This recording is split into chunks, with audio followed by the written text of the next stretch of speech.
Okay. What is your name? My name is Glyn Hammer Richards.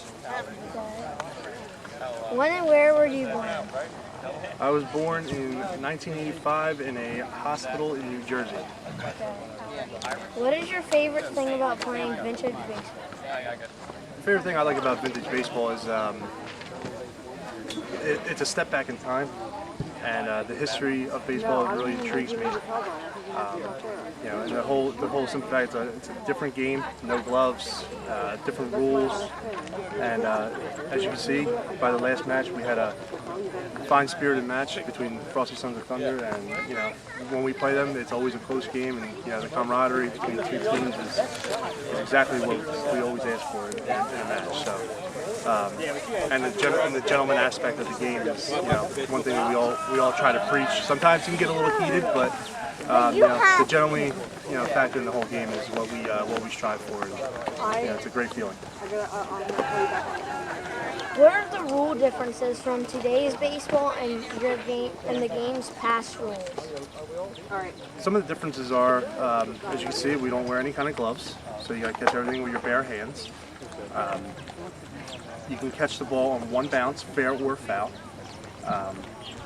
You can't overrun first base, as opposed to just going through it like in normal Major League Baseball.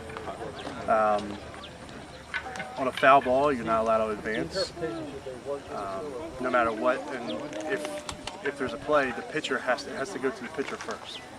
And then it's, you can throw to a base, he can occupy the base, however, whatever the case may be. But the one rule is the pitcher has to have the ball once a foul ball is called to make it out on a run. How did you get started playing vintage baseball? I was started through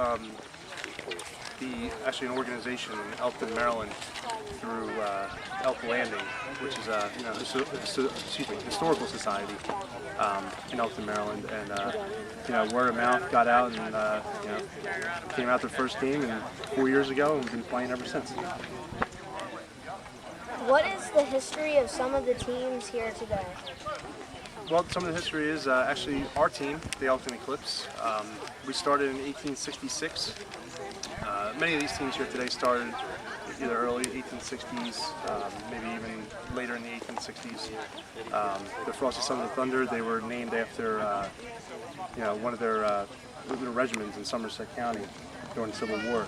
And the Thunder is their resiliency, and they always went into battle, never giving up, as their captain said. Flemington, who we're actually playing next, is from Flemington, New Jersey, and their team name is the Shannock. We also have Pittsburgh here, and Talbot Fairplace, which is actually one of our in-state rivals in Maryland. There's Delaware Diamond State Baseball Club, and I think that's it. Do pitchers hit? Yes, the pitchers do hit, and they're not at the bottom of the order per se. They can hit anywhere in the lineup. They can hit first, they can hit last, in the middle, whatever the case may be. As a matter of fact, our pitcher is sometimes our 3-hitter, or he's also our 7-hitter, depending on the lineups. So there's no rule where he can hit or not. So they do hit. I'm assuming What you're signed up so many teams to play with. Was this type of baseball played? This is actually 1864.